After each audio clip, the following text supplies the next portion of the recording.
Yes, now, and welcome back to another episode of the Top Loader podcast. And it is the time of the year again for the second edition of the London Card Show special. So before we get confused and we have all the Harrys, the regular Harry HJA, how are you doing, my friends?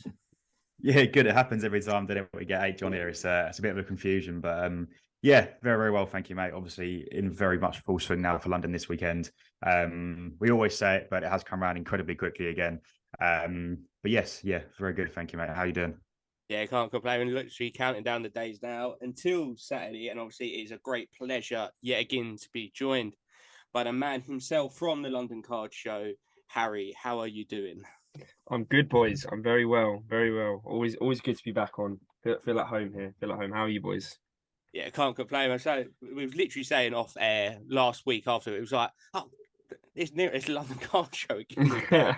It's come. I know we always say it's come around, but obviously it was a shorter gap in between this one and last. So briefly, just looking at last one, it was a big success, no doubt.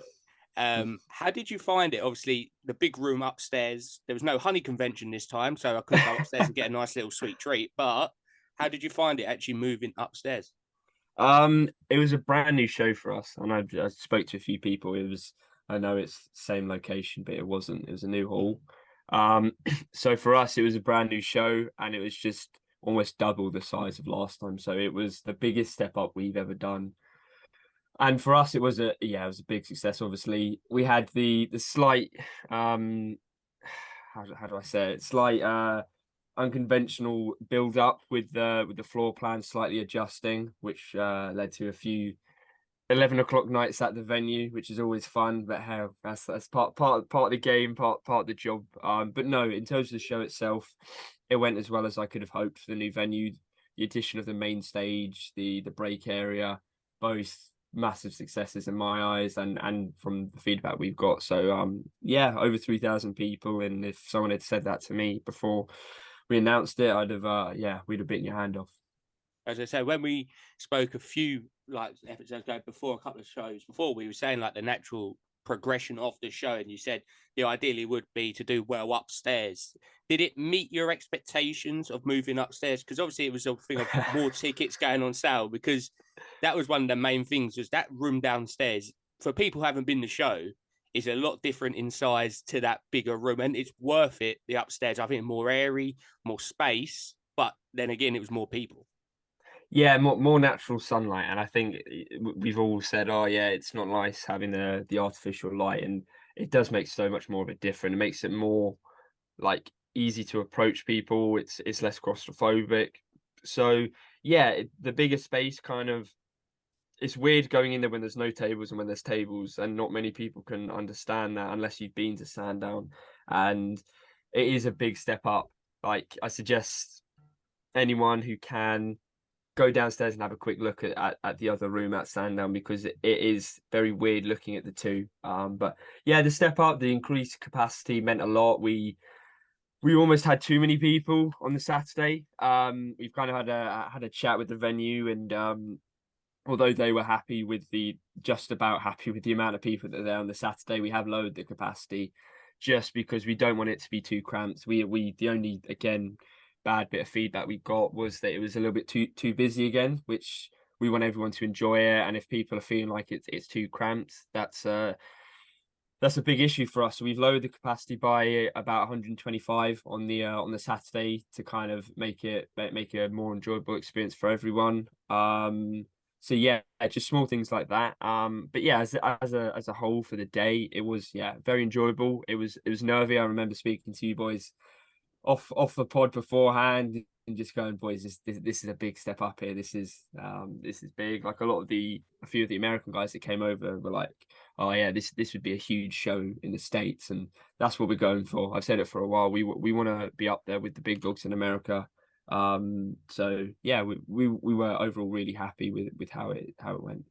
Yeah, as I say, I'm lucky enough for me. I was just there the Sunday, but the Saturday, by all accounts, was very nice and busy. And I'll move over to, I'll let Harry take over now as we start to now look obviously ahead to this weekend's events, which are going to be taking place. But like we say, it's a similar format again of the show on the Saturday, Sunday, trade night, the Saturday. Obviously, there is still selected tickets available, whether it's weekend passes or Sunday passes, but just go over to the London Card Show's website and it'll link to the Eventbrite to pick up the ones there. And that was actually going to be my last one, is the tickets are slightly different to the last show. Whereas people, for example, I always call him out because he brought this up. ElToroCards did take his club card as his ID once upon a time. So are people still needing to bring their ID along with them, or is it just going to be like the actual like ticket confirmation on their phone? So we have changed it. We've listened to the people. We've kind of changed it to Eventbrite, which is going to be a much more formal process. You just need to have your ticket ready, scan it, you'll get your pass and you'll be in. So as I've said before, we can't really control how long the queue is, but we can control how long the people are in the queue for. So the idea of that is, yeah, there's going to be a queue, and every time it kind of gives me goosebumps, the fact that people are queuing that long to get in. But yeah, it's just all Eventbrite. You will have been sent your email, sent your ticket. All the team will be ready to scan it. And yeah, you'll be in nice and quickly, stress free, hopefully. Yeah, perfect. So over to you now, hey, to actually look forward to the next show. Yeah, I mean, we're now what 4 or 5 days away now, obviously, from the next show, H. So, obviously looking back to the last one now onto this one, what can we expect, obviously, for maybe someone that is listening that hasn't been to one of them before, or to someone obviously who has been at the last one is now coming to this one? What can we expect of this weekend? Obviously, maybe in comparison to the last one, anything new that's happening, or just in general, what can we expect this weekend? So the floor plan is going to be marginally different. We've kind of moved it around a little bit. Only a few, taken a couple out here and there, added a few here and there, just so we can utilize the space a little bit more. Just because when 250 tables sell out in 15 minutes, you kind of need to try and identify areas to add a few more in. So yeah, big thank you for all the support, and I can only apologize to the people who missed out. So the floor plan is going to be a little different. We've got the main stage back again. Tops will be sponsoring that.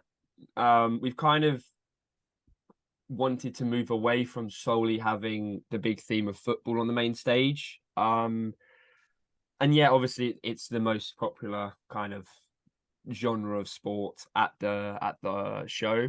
So we're gonna have a little bit of Star Wars. I think going off the Star Wars Celebrations weekend, which was a massive success. They're going to be doing a couple bits to do with that, which I'm really happy about.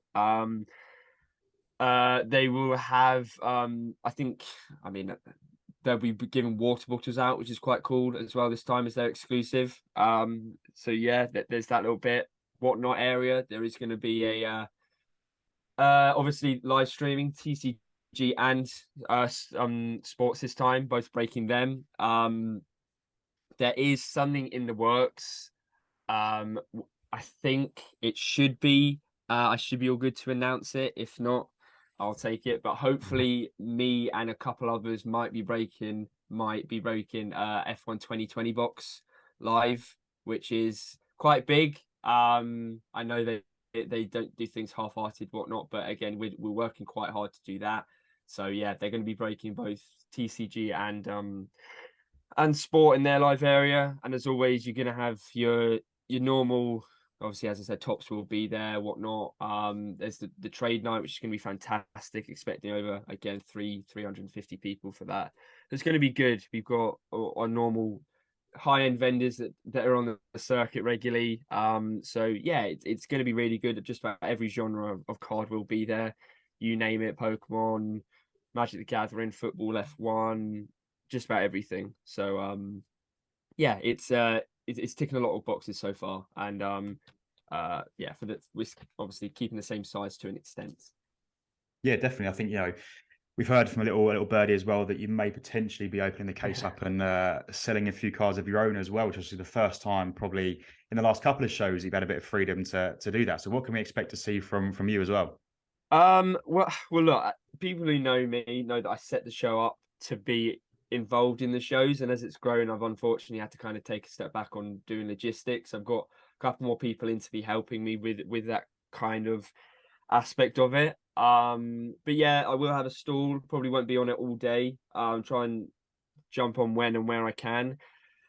But nonetheless, it's just getting back involved, doing a few deals. If it's not me, there'll certainly be someone at the stall kind of work wheeling dealing for me. But yeah, there'll be F1 there. There'll be some football there. Even got a little bit of Pokemon to clear, believe it or not. So yeah, it's all hands on deck from my perspective there. So hopefully get back in the swing of things. Yeah, definitely. And obviously, PSA are back sponsoring trade night as well, which obviously is really good to see. Obviously, unfortunately, also they were due to have some part to play, obviously, during the main day. But it's great to see them back sponsoring trade night, isn't it? Yeah. No, PSA have been very understanding through all of it. I'm sure we will dive into that a little bit more. But yeah, they've been fantastic through the growth of the show, sponsoring firstly the trade night, now sponsoring the show and the trade night. There'll be some PSA lanyards as well during the day. So yeah, it's so good to have such a big company on board and so supportive as well through it all. Just kind of backing us and the growth of the show, knowing that it's ideally the people do want more of a presence of PSA, but at the same time you need to listen to the people. So swings one way and swings another at times. No, of course, yeah. I'm sure, like I said, we'll end up diving into that at some point today. So, but also, as a little Easter surprise, you did give us two more further dates as well. Obviously, down the pipeline for this year. Also, you've got the 5th and the 6th of August, and then also the 25th and the 26th of November. So yeah, pretty funky little Easter surprise you gave us there, wasn't it?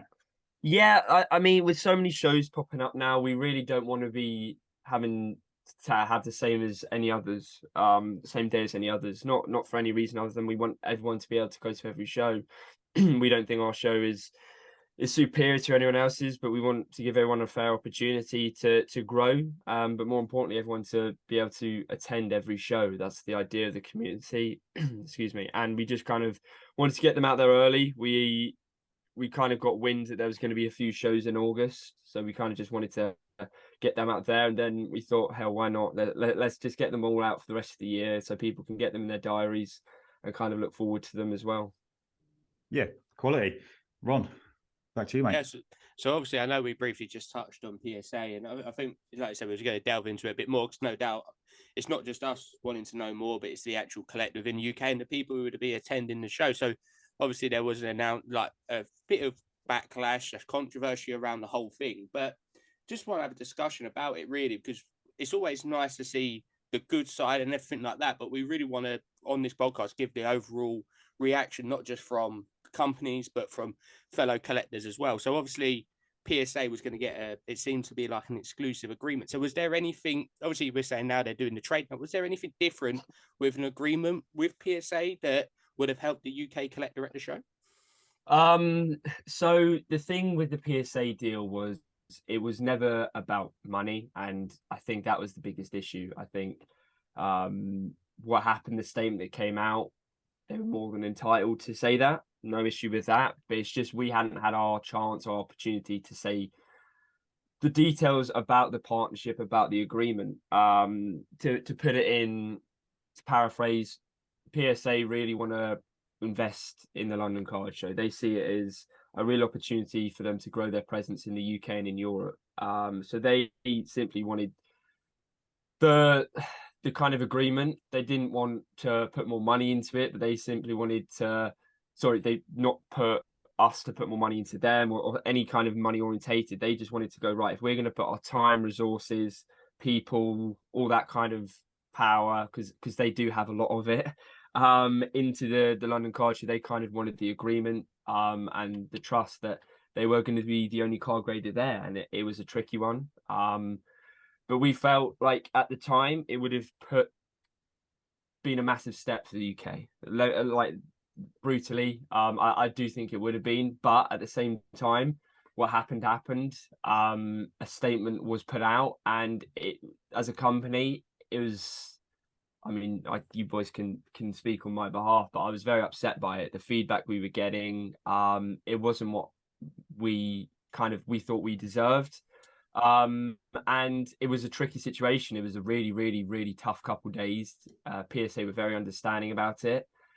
So have kind of worked with us with it and are really keen to push on going forward. And yeah, it was just a tough one because as much as they were entitled to say what they said, no issue with that. It just kind of made it look like we were just in it for the wrong reasons when actually it was the parallel opposite. And yeah, there's not much else to say. There was a lot of conversations we had with PSA about on-site grading, firstly taking submissions, and then in the not too distant future about on-site grading, because for them, if they know the shows are every 3 months, it would cost a lot of money to get people and resources over here. But in the long run, it would have been worthwhile for them because, as I said, they want to have a big presence in Europe, and they felt like that having a good presence at the London Card Show was the first step to that.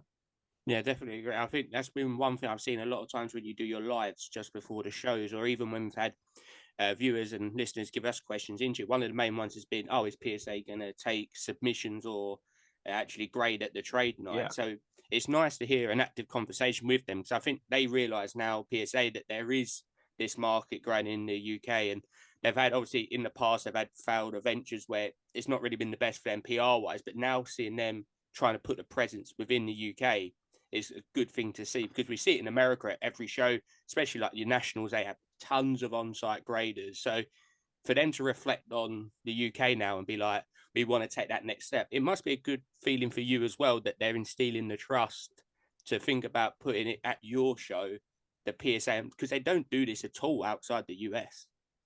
Yeah, it's one of those where we were really, really honoured. It was something which we'd kind of been fishing for a while, like throwing it the conversation every now and then, and they like the idea of it. They really wanted to push on with it, and don't get me wrong, I'm not saying it's not going to happen. It's just been pushed down and pushed back a little bit. As I said, the statement was made. I spoke to that party about it, that company about it. And then yeah, what proceeded afterwards was a kind of, again, was unideal, but again we sorted it. And I just kind of want to emphasize that it was never about the money. Like, people who know me know that we could have gone bigger a lot earlier. The prices we charge are very competitive. They sell out in 15 minutes, these tables, so it's not like we're doing anything for the money. Obviously it's a business, but at the same time we just want to see the UK hobby grow, and we've wanted that for a long time, and that's our aim. And we felt like it was a big step to grow in the UK presence in the world.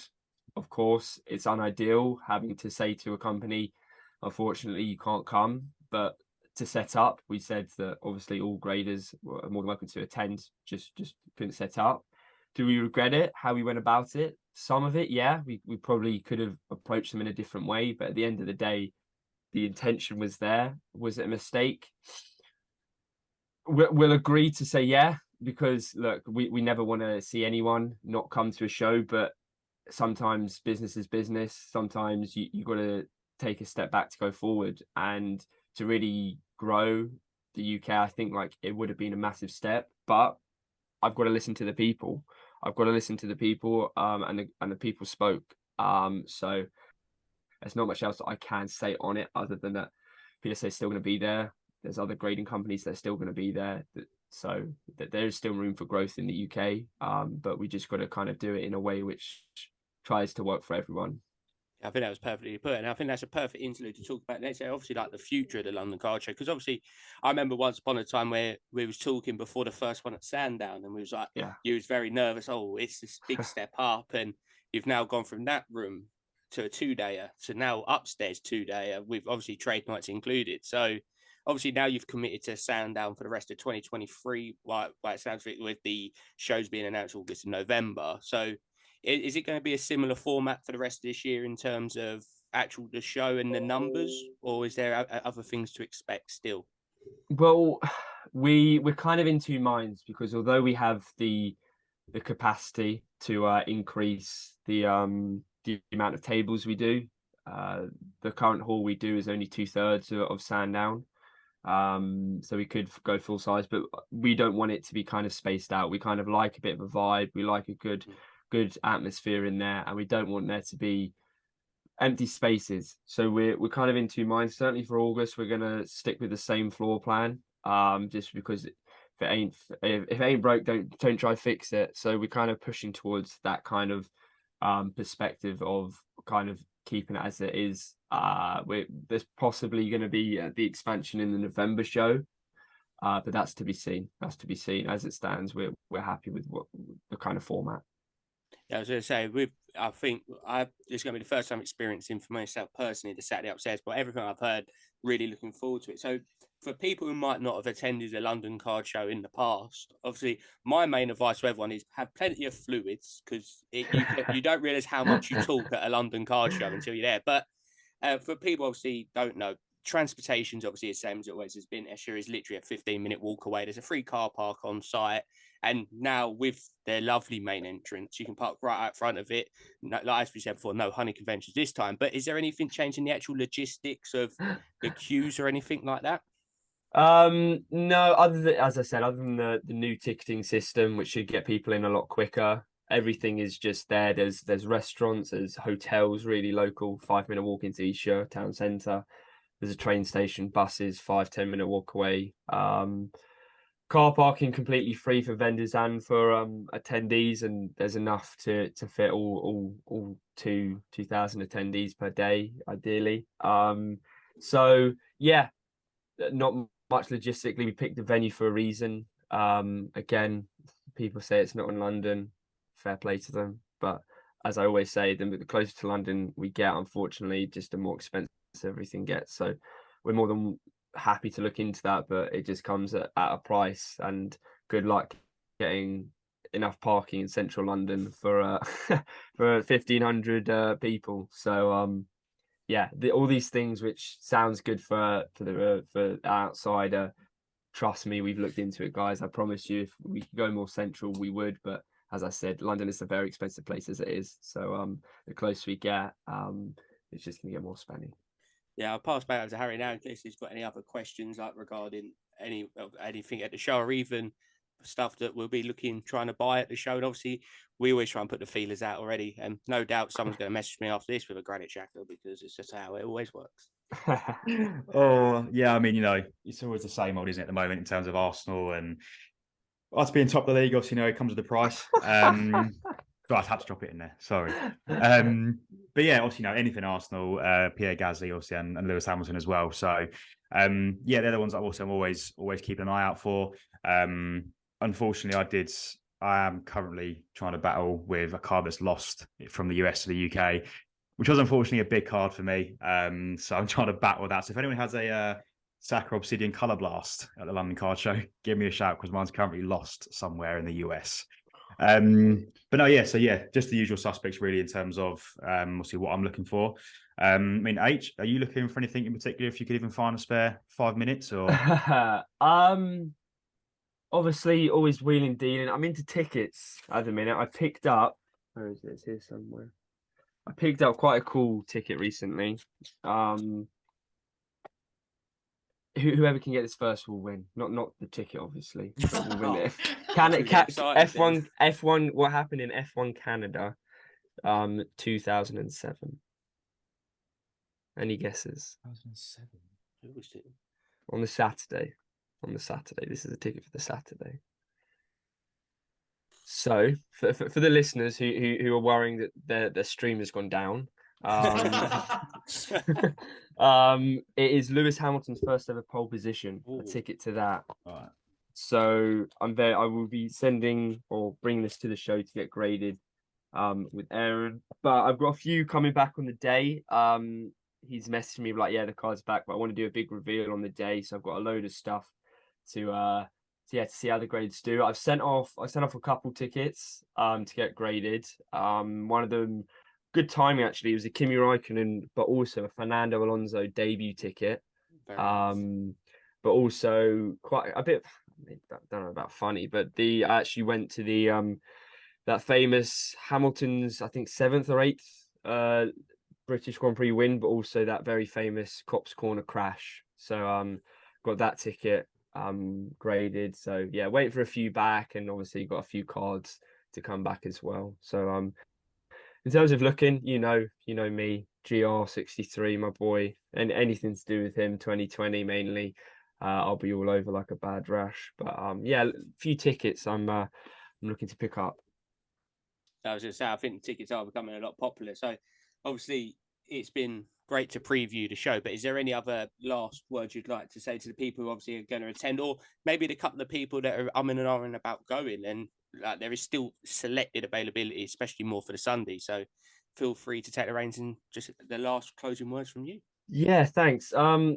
Yeah, so Sunday's due to be a really, really good day as always. We've got all the sponsors there still going to be there on the Sunday. The day is going to be very, very similar. A few less tables, simply because we want it to be just as compact as normal. Main stage, loads of breaks going on in the whatnot area.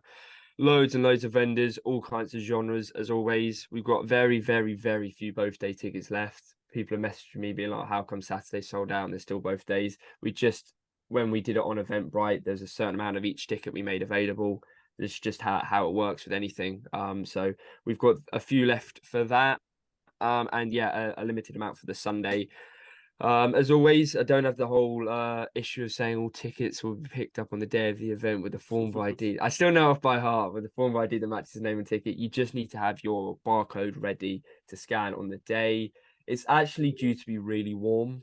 It's going to be really warm. Well, I mean, you never know what the forecasts, how accurate they are these days, but it's due to be quite warm. So as always, maybe bring some liquids along, but the tuck shop will be there with all your needs, £1 for a bottle of water, £1 for a can. So as good as you can get in Esher and in London. So yeah, other than that, as always, can't wait to have you guys back. Looking forward to catching up with a lot of you. And yeah, really, really looking forward to getting back down to Sandown. As I say as well, last one, will the London Card Show merchandise be available again? Yes, it will indeed. We've got stands. I don't know, people who can actually see. They live on my desk. They're actually really good for phone stands. People who haven't seen, actually. They fit your phone really well. There you go. It's not just London a card Show stand. phone Multi-purpose. We're gonna have the binders once again with Volt X that again people have been buying a few online to pick up on the day, but also to buy on the day. We're gonna have them. We do have some merch available on the day, the t-shirts, the caps, the mugs, which went down really, really well last time. So yeah, if you fancy getting something to remember your day by, or just to support the London Card Show, grab some merch, grab a binder, grab a stand, and yeah, it's all appreciated. Goes back into the venue, the staffing, getting more merch, that kind of stuff. So yeah, it's gonna be a good day. Yeah, just can't really wait to get back down there, especially as a bit of a vendor this time as well. Get back in the thick of it. Yeah, like I say, thank you ever so much for joining us. We wish you all the best for this weekend. We will be seeing you there and everyone listening.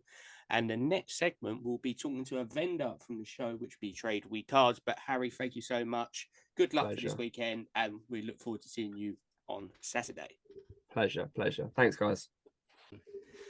Yes, now, obviously, a massive thank you for H for joining us. And now we're joined by two lovely fellas. I'd say one full-time employee of TradeWii and one part-time employee of TradeWii, because we've not seen him for ages. But first, we'll go to the part-time employees because we've got to make them feel special. So, Elliot, how are you doing, my friend? I'm good, thank you. How are you? Yeah, very good. It's actually the first time for you on the podcast. So, welcome along to the podcast. So. Good to be here. And I'll now talk to the main worker of TradeWii that was up to 2 a.m. getting scared in his bedroom near enough on Wednesday night, whatever it is. Jack, how are you doing, my friend? I'm doing very well. I've just recovered from that Domino's advert during a stream that was horrific. Don't worry, you weren't the only one. For anyone out of context, literally it was about 1:45 in the morning on the second to last box. And there's a random advert for the first time in 7 hours. So loud, out of nowhere as well. I was very surprised you didn't throw a card up in the air. So it was composed. You just put it down and then was like, what was going on? But just talking, obviously, TradeWii will be at the next London Card Show, which is, as of recording this, it's the following weekend, but for the actual purpose of this one. So, Elliot, are you looking forward again to being a vendor at the big show and obviously a very busy Saturday? It's very busy last time. But yeah, I think we've got 3 tables this time. It's going to be good. Going to have a lot of stuff on show, so yeah. So I remember the last one. I was only there the Sunday, so it was a bit quiet. I could relax, but Saturday sounded chaos last time. So how was for Trade Week actually the last show in February now? It's good. Yeah, it was probably one of the best ones we've done, I'd say. Do you agree, Jack? Yeah, that and CardCon, very good. Yeah. Because they were close proximity to each other. But yeah, London was fantastic. Definitely our best ever, I think. Yeah. Because obviously a lot of places, like a lot of vendors do just sealed wax or do singles as well. But obviously you have a bit of both, and you have the wheel and everything that goes with it. So what is, like, Jack, what is the best, like, your favorite aspect of being the vending? Is it doing the singles or packs, or is it just in general, like, you just want to bring the Trade Week experience to the show, what you normally obviously do on YouTube, whatnot, Twitch, or wherever it is you're breaking? Well, so we're degenerates and we open a lot of personals for ourselves of our stock. So we, for example, at this show coming up, we've got some nice Prism cards because we pretty much opened a case for ourselves because we're nutters. So yeah, sort of it is bringing the Trade Week experience to everyone at the show. And then obviously you've got the wheel, which we've now used in recent streams as well, which is quite cool. So, but yeah, the sealed stuff, you know, people always want to buy a little box. People love a cheap rip, don't they? So, or not necessarily cheap, because we sold an F1 Chrome box last time, which had an Alonso Superfractor auto in. Yeah. So, yeah, and the singles as well, because there's a card for everyone, you know. People collect literally anything. For example, I collected Bottas for a little bit, so yeah, that says it all. Yeah, so I remember going through it. Obviously, it's good having like the £1 to it was like £1 to £5 flick through boxes where there was a Granite Xhaka, and I think that was the only Granite Xhaka I found. So I know where I'm heading slowly to every show. But do you like having the variety of like F1 and soccer? Do you think that makes it more appealing at a show? Because you do see a lot. I'll come over to you, Elliot, for this one, that just deal with one sport, and it can only attract one type of like clientele. But having a range of stuff, does it bring more people over, do you think? Definitely having a mixture does, yeah. I think we quite like having the soccer and the F1. Last time, obviously, was just after F1 Chrome came out, so we had quite a lot of that because we'd ripped a case of light the night before. So, whereas this time, I don't think we've got much F1 at all. I think it's going to be mainly Prism and Merlin stuff we've got this time. We have got some naughty little cards in there, so well, we do look decent. Yeah, so we definitely look forward to seeing them. Obviously, Prism has been a big one. Very popular product. Obviously, as of talking this, Breakaway's now out, Choice is out, and probably I remember at the South Coast show last year that a certain person in the chat decided to open the Choice box and hit a Nebula Japanese player. So that's like the DGen ripping. So let's just be honest: is every single on your table going to be from a DGen box? Yeah, pretty much. Breaks have entered as well. Yeah.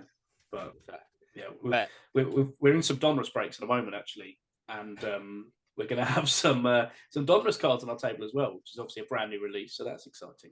I was going to say, does it help you as well that when you go to these shows, there's actually newer releases? Because sometimes you can get a show where Panini, especially like November time, them kind of shows, it's kind of a slow area for releases. So now having Score, Topps obviously releasing certain products, you've got Donruss, which is out now, which is a great set. Does it help you as a vendor having these new sets that there's actually more popularity around singles and actually buying boxes? Yeah, I feel like the price is at its highest as well when a set's just come out. So there's more demand for it as well because people are like, oh, I haven't seen that before. That's new. Might pick it up just for their collections, and because people at this stage will not have, if they're going for a rainbow, they won't have all the parallels because it's just come out, will they? So they'll be hunting for those specific cards.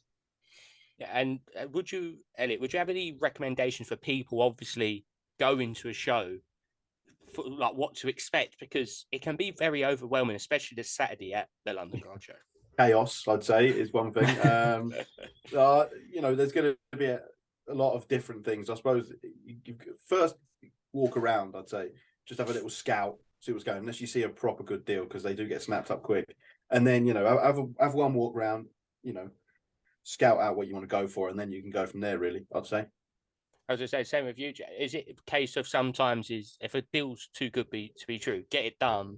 Because I've seen it before where you see a card and you're like, right, I'll earmark that for later. But if there's one person looking at the card, there's more likely going to be 3 or 4 others. There was don't even remember at CardCon. Were you there at CardCon? I No. can't remember. No, the Henry and Wright jewel in that jewel case. Saw that before people were allowed in. Snapped it up for a very good price, I thought. So yeah, definitely. As my colleague said, when I go to a show, for example, when I'm not vendoring, I will have a walk around, do one lap, maybe two, before buying anything. But sometimes there is a card which does leap out to you, which you can't really turn down. Or, of course, if you fancy a sealed box early doors to get some nice hits on the board, then you can do that. But yeah, definitely have a little walk around first and then pick up some nice cards.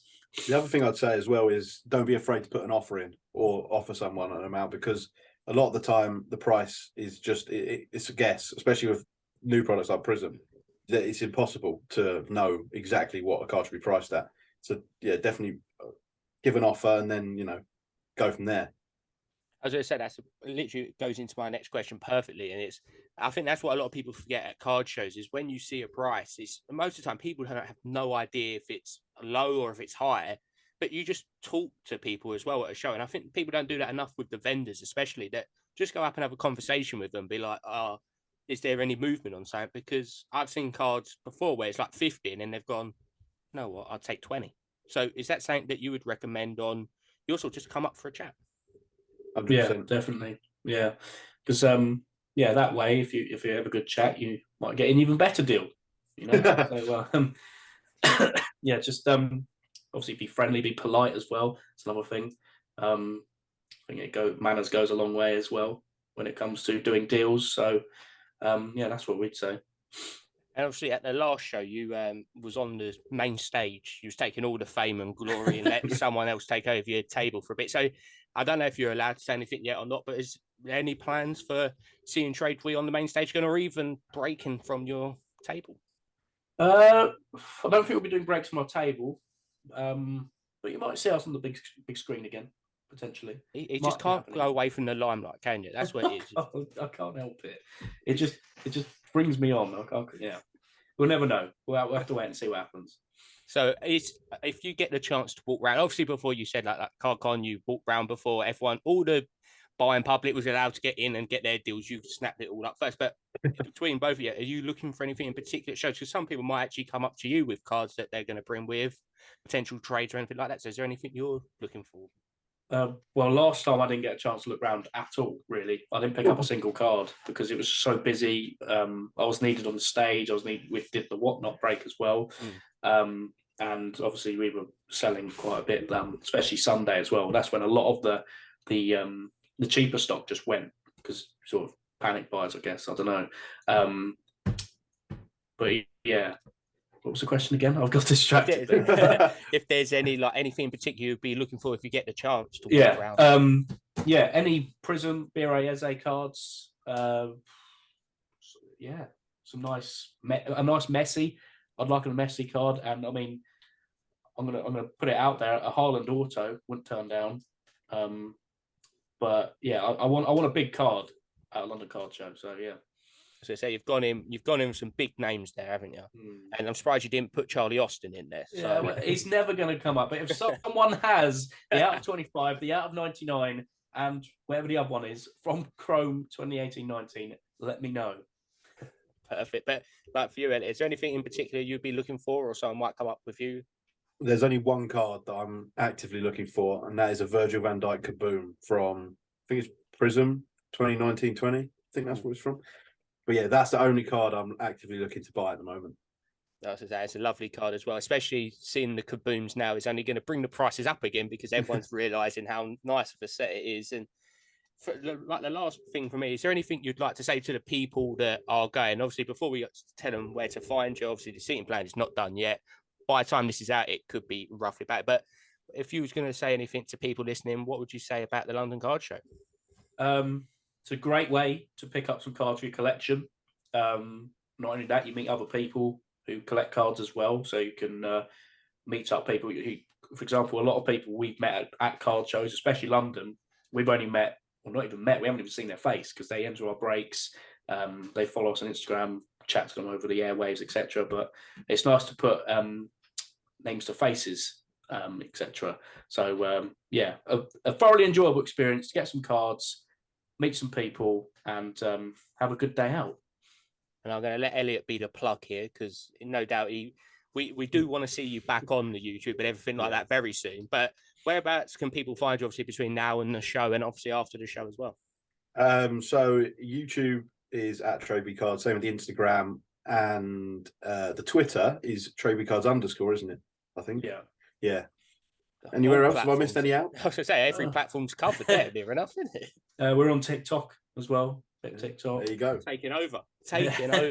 But no, like we said, obviously the card shows is Saturday. We really do look forward to seeing you Saturday and Sunday. But most importantly, be coming down to your store, hopefully pick up a good deal, and no doubt you're going to try and persuade me to buy some sort of Arsenal card that you can't shift until I'll go there. But like I say, thanks for joining us. Hope you have a really good show experience, and we'll see you there. Thank you. See you soon. Thank you very much.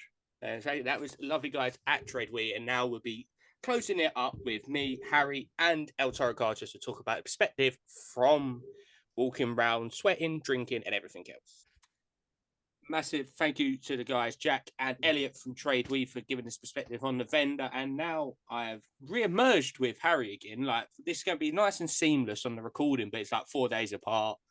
So, Harry, welcome back to the podcast. Thank you, mate. Thank you. Even though it's technically you've been in this episode and then you're out the episode and then you're back in, but we are actually the week of the show now, so it's not going to be confusing. But obviously, welcome back a returnee to the Top Loader podcast, who was on the last London Card Show special, and since then he's launched his own YouTube channel where he's grown day by day, and going to be vlogging the whole weekend, which is going to be very interesting to watch. But Jason, it's ElToroCards. How are you doing, my friend?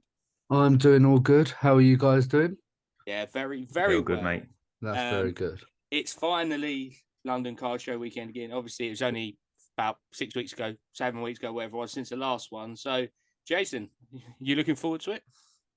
100%. Mate, honestly, it's flown by. I think normally they do the card shows every 3 months, but I think this one has been, I think it's 2 months, isn't it? Yeah. So very excited to that. Looking forward to it. Trying to save some money for the card show. Obviously, trying to pick up some Ramos. If you've got any, let me know. But yeah, very excited. Happy to see, old faces, new faces. Excited for trade night, and especially excited to record, vlog the whole show, doing trade night and both days. Yeah, before we get into the show, so just going to talk about your YouTube. Obviously, since the last time we spoke, you have launched your YouTube where you're doing 1 to 2 videos a week of all different types of content. How comes you decided to start up the YouTube channel? Well, planning to do 1 or 2 videos a week.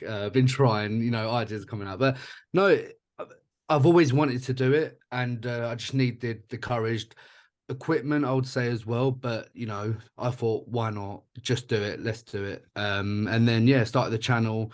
First video was the London Card Show pickups, which done amazingly well. I think it's at 300, just hit 309 views or something, which I thought for a first video, and as well for the mic quality being terrible, it was really, really good. Which rest assured you sorted out now, so it's fine.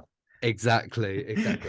But yeah, no, obviously trying to do 1 or 2 videos a week, just showing you what I've picked up, what I'm sending to PSA, just showing you my opinion. And I think one of the videos, not trying to shout myself out, but just top 5 things that I wish I knew. Yeah, that I wish I knew. Joining the card world. But I've enjoyed it. Hopefully, there's more videos to come, and better quality and better cards. So this weekend, obviously, it's the London Card Show. So what content you're going to get planned? Because I think it's quite interesting as well from a creator's perspective of what to do at the show, because it is a very busy time and to make time to film. So is it going to be a vlog route, or is it going to be like actual planned content? To be honest, I think I'm going to be vlogging the whole show. So obviously, traveling there, how I'm getting there, might be car, train, plane, But it's not going to be plane now, is it? Come on. Oh, you don't know how I live. Got in by a private jet. Helicopter landing in the middle of the track. Yeah. It's the card money. No, just showing obviously the people watching how I get there, what sort of cars I'm wanting to buy, to trade, and to be honest, what the show's like, because there's a lot of people that come to the show, that don't come to the show. They don't know what it looks like. They've never experienced it. I've had a few people saying, show me pictures of like the card show, see how it looks like. So to get that in video form, it's a much easier to show people. And I'm being honest, when the like London Card Show finishes it, I tend to watch like videos, like people vlogs, even if it's Pokemon. I don't collect Pokemon, but I watch a guy, you know, vlog the London Card Show, talk about Pokemon because it's interesting. But yeah, planning to do a video about, I think Saturday, planning to do a trade night, trying to maybe work from, I don't know, a high numbered base base to hopefully Eminence case. Yeah, if you did achieve that, I think everyone would worship the ground you walk on. And definitely, please tell me the recipe for that one because I would need that. Oh, advice. I need it. Obviously, now it's the week of the show. So, Harry, it's come along quick. We've spoke to the guys at TradeWiiCards. We've also spoke to Harry as well about the show. So, today, the Monday of recording this, they've released the floor plan. So, we knew roughly by what Harry said that it was going to be very similar. But so, do you think it's going to be quite similar actually on the Saturday? That it's going to be busy, or do you think it's still a case of? I was talking to someone the other day about this. It's now the floor plan's out. Work out places you want to go, so you have a rough idea. Obviously, do the lap or a couple of laps anyway, just to see. But you know where the main target is to try and get there before everyone else buys them cards up. Yeah, I think we always say to each other that we'll do like a quick lap round, have a wander, but it takes us about 3 hours normally to make our first way around. So, but no, yeah, definitely. I think I'm expecting it to be busy as always. It usually always is at London. So, yeah, I'm expecting to be quite a busy day. As you said though, the floor plan's been released now. You know where certain people are. You know where to make a beeline for. Like I'm sure Jace is making a beeline for Wedding Collectibles as soon as he walks through the door. But no, yeah, I think it's inevitable it's going to be a busy weekend. But like you said, now the floor plan's been released, you can see a proper layout of the show, find out which vendors are going to be there, whereabouts they're located, and therefore, have a bit of a route, if you like, or a bit of a plan as to where you want to go to first or hit first, or just a general breeze round, like me and you do normally, just have a quick wander around and say hello to people and whatnot. So, yeah, that's it. It's going to be Ramo, it always is. But I guess, you'd expect nothing less from London. It's always an epic weekend. So, yeah, looking forward to seeing a way back down there. Yeah, as I say, there's 150 less people, give or take, on the Saturday anyway. Obviously, the people might be no shows or anything, but roughly it'd be about 150 less, which hopefully does create a bit more space. And like we say, it's good to have that walk around, and you can kind of roughly work out, right, that's there. Have a quick look at the cards. So you could be like, oh, for example, there could be a certain player's auto, say a Haaland auto, because obviously that Prism's quite hot, or it might be a 500 there, but then you walk to the other place and it's 400. So just don't always buy the first card you see, because it could be somewhere. Obviously, if it's a one of one, it won't be somewhere else. So Jason, how do you ever deal with it? Obviously, you just go to Welling and buy all their stock up, but do you normally have a plan of like walking around? But is it important as well knowing what you want to buy prior to even walking in? No, 100%. Obviously, I wouldn't say make a list, but maybe it's just players that you want to buy. So for me, for example, it's going to be Sergio Ramos. I PC him. Paco Hento, if I do find any. I've only seen one in 3 card shows. I've actually seen one of him. So, and I didn't pick it up, unfortunately. But yeah, Sergio Ramos, it's too pricey. Sergio Rebas, but obviously make a list, because you won't just go in there, spend all your money in the first hour, and then you're thinking, okay, what am I going to do now? I'm going to spend the next 3 hours and even the next day with no money. So obviously always make a plan. Don't be too reserved as well, because you might see a card that you really like and you think, oh, okay, I'll come back around in like an hour and see what else there is, and then in an hour that card's already gone. It took me, I think I said in my video, an hour and 30 minutes to make my first purchase, which is I think it's a bit too long. But obviously always have a plan. Check who's obviously on the floor plan, and then try to maybe go to them first, and then obviously you can meet your mates and all that later. It's all about cards. I think that's a perfect one. Obviously, I haven't experienced the 2 days as well. So, Harry, obviously you've done both now, of the 1 day and the 2 day, or I would say 2 days with the trade night as well. So, how different is it, do you think, doing the both days to 1 day? Because obviously, if you're there the Saturday, you've got to think of you're still there the Sunday. But then, does it play into your mind as well? Like, oh, what's the odds of a new card arriving the Sunday if I see it the Saturday? So, what's the mindset for going both days? Because no doubt there might be quite a few people doing 2 days for the first ever time. Yeah, I think it's just important to try and just keep an open mind. Like, you could see a card on a Saturday that they aren't there on the Sunday. I know there was a guy who I was looking at some of his tickets he had on the Saturday, and he was like, "Oh, I'm not there tomorrow." So I was like, realistically, to make a decision now, or I had his Instagram so I can message him afterwards. But yeah, it's always that trying to play safe. It's like, do you wait for the Sunday? Don't either blow all your budget on the Saturday, or make sure you bring enough to spread out over the 2 days.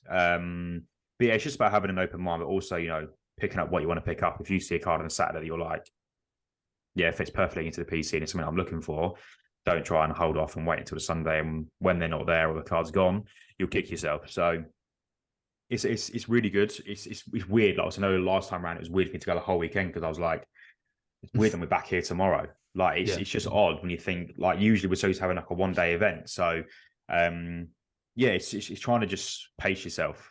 Don't go in head first, and after 2 hours, like Jason said, being like, well, I'm done for the weekend now. It's no fun. So yeah, I think, like I said, just pace yourself and just remember that you are there for the whole weekend, and trade night as well. Trade night's a little bit different because you are there for a different reason to a degree, where it's not all just about buying and selling.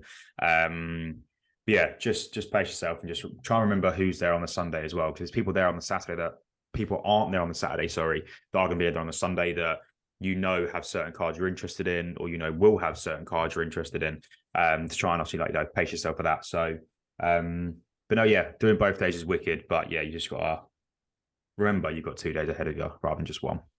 Yeah, and over to you, Jason. Obviously, like we mentioned there, trade night, for people who haven't been before, they might necessarily just think trade night means one thing. Oh, just trade. I might not have anything to trade. But for you, your person doing trade night, it's actually more than just trading. Yeah, to be honest, I've been to two or three trade nights. First one went horrific. Second one went horrific again. It's like I had no, I just didn't think I had the cards that people wanted. I think it was more of the cards that I wanted. But the third trade night, I actually made some deals. Some of them was cash, and some of them were actual trades. So I do admit a lot of people go up to tables and wanting to buy your cards, which is trade night. It's not buy your cards tonight, but that's the way it is. But I had a few little deals, and obviously it's time, you get time to catch up with other people to see what they've bought and all that. But I think from what America is with trading in deals and all that is very big over there. Most people do trade in deals instead of straight up cash, but over here it's obviously more just cash deals. I think bringing, the trade night into the London Card Show will make a big difference. And hopefully more people will trade instead of just buying. And I admit I need to do that as well. I go up to tables and ask how much, and I don't tend to trade. But yeah, I think people need to take advantage of trading as well. Yeah, I do agree with that. I think that's a good thing to always take in mind with trade nights. It's not always going to be a trade, but if you have something you want to try and offer, like a lot of people, what they do is they lay everything out on the table, what they have or they're willing to give up, just to see what interest people have. So if you're gonna you're interested in moving a certain item, just put it out on your table, and then someone's going to walk around, or be vice versa. You could walk around, and then you might say to someone, "Oh, what you're looking for?" And then you might have something sitting on your table, and then you struck a deal like that. But back to you, Harry. Obviously, it's a long day, the London Card Show, especially if you take into account the Saturday, where you're looking at VIP entrances at 9:30, and the end of the main show is at 4, and then the trade night starts in the evening up again. So it's a long old day. Obviously, normally the show is, and then there's a few different meetups in between, and back for trade night. So have you got any advice for people? Because it is a long day, and you don't want to, like you say, don't want to tire yourself out in the daytime, or you don't want to just save yourself for the night. It's quite a tricky one to find the right balance. Yeah, it is a long weekend. Like, don't get it wrong, I'll go home on a Sunday night and I'm absolutely shattered. It is very full on for the whole weekend. But you got to make the most of it. Like, I just try not to think about the fact that I'm only going to have 3 hours sleep. Like, I think last time round we were back at a hotel with LGL Breaks, or see Lou. He was in a Whatnot stream, and I don't think we got to bed until about 2:00. And then again, we were up at 6:30 to get ready for the show the next morning, to go and pick yourself running up from the station, wasn't it? So, yeah, it is a very long weekend. Like I said, during the show until 4:00. You've then got usually around about a couple of hours until obviously trade night starts. You're back there again, usually to put until about 9:00. and then you go, back down to the pub or back to the hotel, where we normally do. But it is a very long 2 days. There's a lot going on. Your social media definitely will run out at some point, because you're constantly talking to people. But like I said, you just got to make sure you bring enough fluids. That's the one thing is just, obviously they're selling £1 bottles of water at the tuck shop. But also, bring your own fluids because, it's a very, very long day. And sometimes you forget after like 5 hours, you think, I've not had anything to eat or drink yet. But also, even outside the actual venue, like where the outside the area is, I was out there for most of the day, like just get a bit of fresh air and stuff. So, like I said, bring enough fluids, bring enough food. Don't forget the pub, and you should be all good. Yeah, definitely don't forget about the pub. I know Jason's already eyeing up a nice ice cold. Jason's got his food on pre-order already. Mate, I've got it on my phone right here. Got my table number. And I've got to ask a question, Jason. It's obviously it's not really like card show related, but are you getting the badging on this London card show? Oh, good question. One of the days I think I have to. I think, it creates a bit of tension when I'm doing a bit of a deal. They see the badge, you get intimidated, and they just go for like 40% comps, which is amazing. That's what I tend to do. I've got some advice from L_TradeSoccer. It's just offer 40% comps, so you might actually get the deal done. Yeah, no doubt Lou is a specialist in offering too low because I've remembered that for my personal collection. But obviously, we're looking now at us personally and during the shows. Obviously, I'll be there Saturday to Sunday. So I know Harry briefly touched on this with Harry, but earlier on about what we're looking for, anything in particular.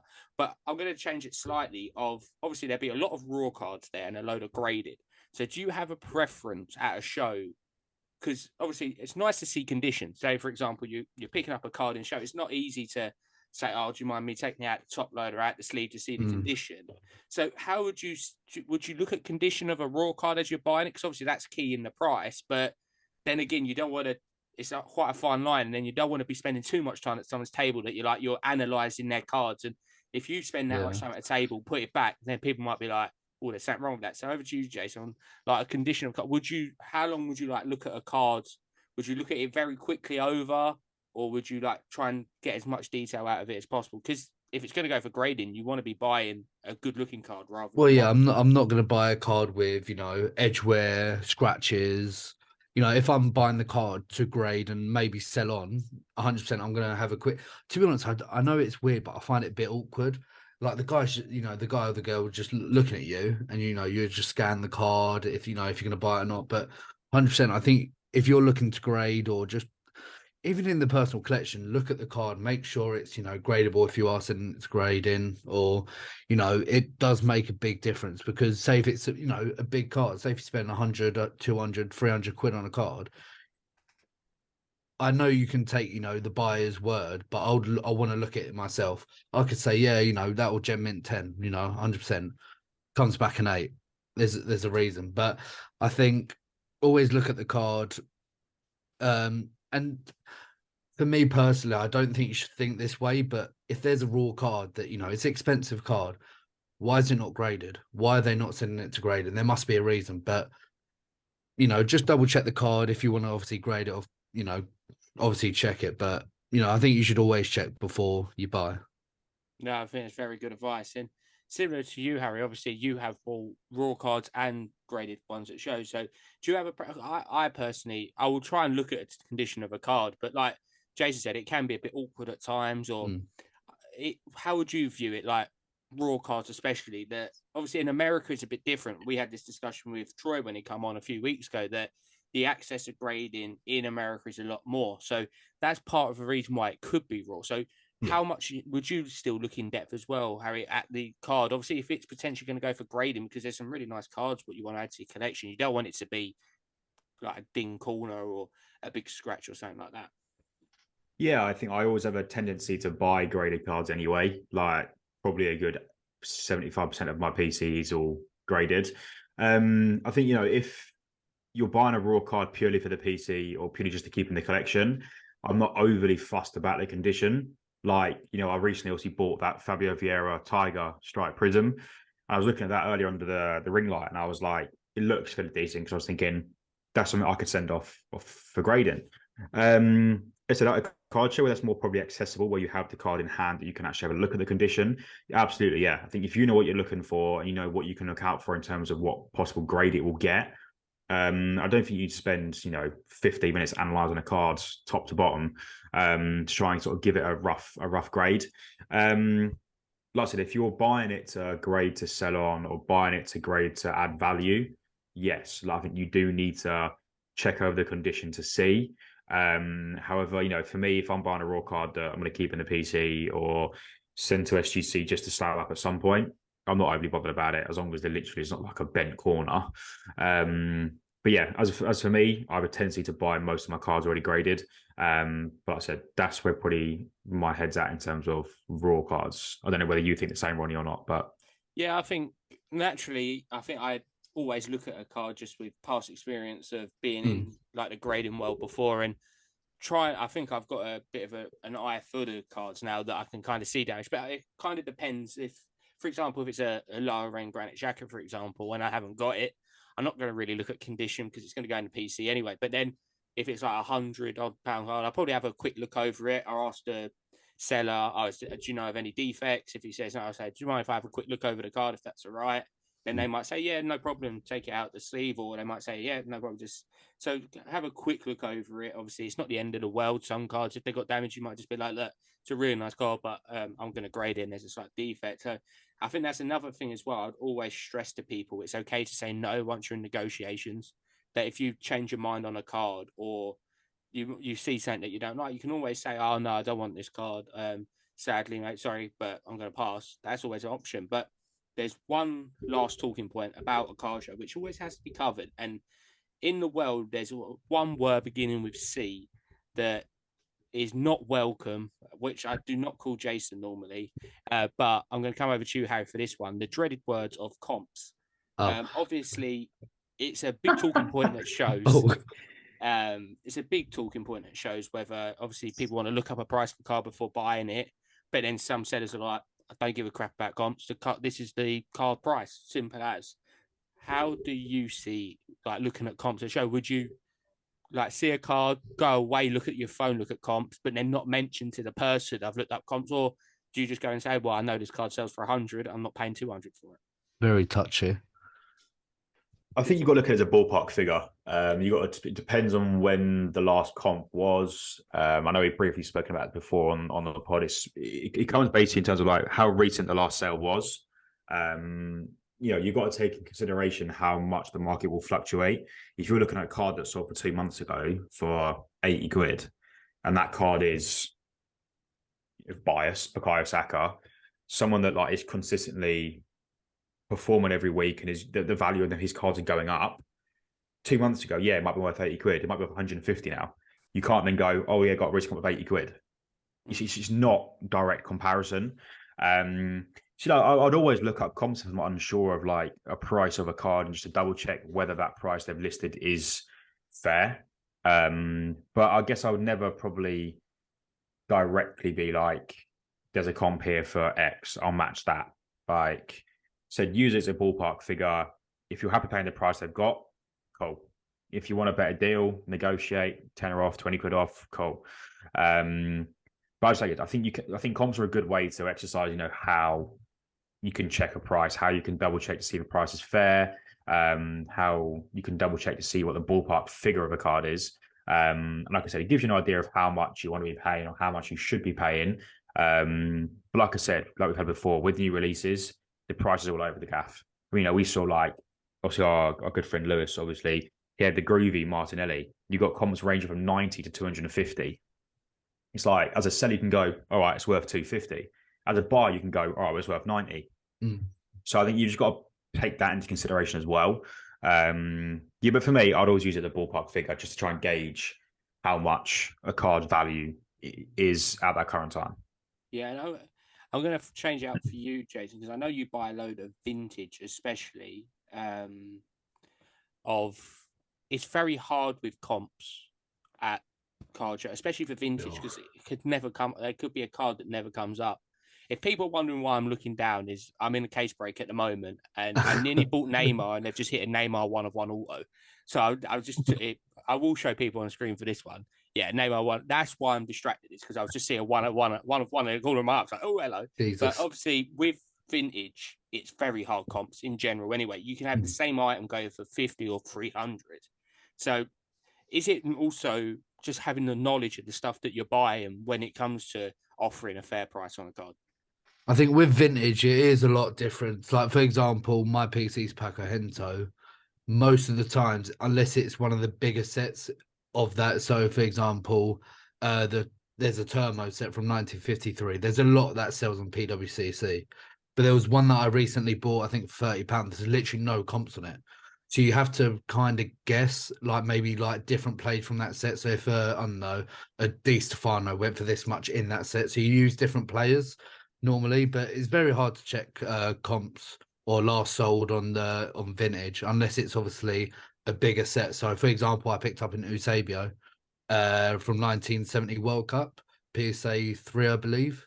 That had more comps because it's a sticker that's been a lot sent to PSA SGC, so it's easier to comp them. But I think with comping in general, I think you've got to check if a card's three cards, the same card that sold for 95, 90, and say 100. You're not going to pay 200 for a card. It's common sense. I don't care if the buyer wants 200 quid. I could probably weigh it out and buy the card for that price or even cheaper. Always be patient. And one thing as well, when you did say about looking at the card of the condition, I know it sounds really stupid, but when you go Tesco and you look at the expiry date, you got to make sure it's expired. You got to look at the bananas, see if they're ripe enough. Mate, honestly, I'm talking facts here. Anyone listens to the pod, when you go to the Jason, shops, you brought your club card as a form of ID to the first ever London card show, and now you're that's talking already about Tesco comparisons. and it worked. And that's already been referred to in this podcast as It well. has, yeah. And it worked. No, but Goes down in history. But yeah, exactly. But no, in general, yeah, comping wise, I do think you need to check comps because if you want to sell the card on for longer, on more, Oh mate, Right. I've actually got a follow-up question to that. Oh, the last banana that you bought, what did it grade out of 10? Was it authentic or did it get a C? It's authentic. Oh, that's a nice banana. That will be taken. Exactly. Did you negotiate on the price? Did you get a bit of money off with the recent comp or not? No, I did Harry tactic, just buy the card. Oh, nice. So they asked £100, you just paid 100. Very good. Mate, that's what I do. Well, obviously, it's going to be a very busy weekend, this one, Saturday and Sunday, London Card Show. There is selected tickets still available. VIP for full weekend passes are available. If you did want VIP for the Saturday, you will have to buy the Sunday as well. General admin is available for Sunday as well. Do pay attention. There might be some last-minute tickets come up if anyone decides to return their tickets for the Saturday, and do pay close attention to the London Card Show social media because they will be announcing a lot more stuff hopefully this week, and obviously if there's any more news on tickets or anything like that. But like we say, from us, it's going to be a very good show. So any closing words, Jason, regarding like the upcoming show? Subscribe to ElToro cards on YouTube. If you see me, don't be scared of me. I am an ugly guy. But depends if he's wearing the badge or not. Exactly. If I am, do not come near me. If he's got a badge and a Stella, don't go near him. Oh no, not Stella. No, I've got standards. Enjoy the show.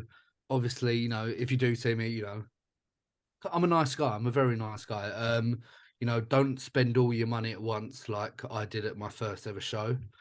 But enjoy it. I know it's every 3 months, every 2 months, but if it's your first time, just enjoy it. People are kind. Talk to people, ask people, should I buy this card? What do you think? Just ask. Yeah, very good advice. Very good advice. And definitely do subscribe to ElToroCards on YouTube. The link will be down below. And Harry, any closing words from yourself, my friend? I guess just ditto what Jay said. If anyone sees us, come and give us a shout, come and say hello, come have a chat. But I was just looking forward to getting back down this weekend and talking all things cards with everyone. Yeah, like I say, it's from me, Harry, Jason, TradeWiiCards, and Harry. We do look forward to seeing you this weekend at the London Card Show. It'd be a very good day. Do come up and say hello if you do see us. We'll be there about all day. Obviously, these two boys will be there the Sunday as well. But like I say, there'll be a few of us in the pub in between with a nice cool down before the trade nights that do come along. But most importantly, I hope everyone has a fantastic week, has a lovely London Card Show. Make sure to tag the London Card Show on all your social medias when you're there, because I know they do like looking back on the show afterwards. But from me, Harry, Jason, and the rest of the people who joined us on this podcast, enjoy the London Card Show. Hope everyone out there is staying safe, doing well, collecting, buying, selling, and trading, but most importantly, happy hobbying and good night.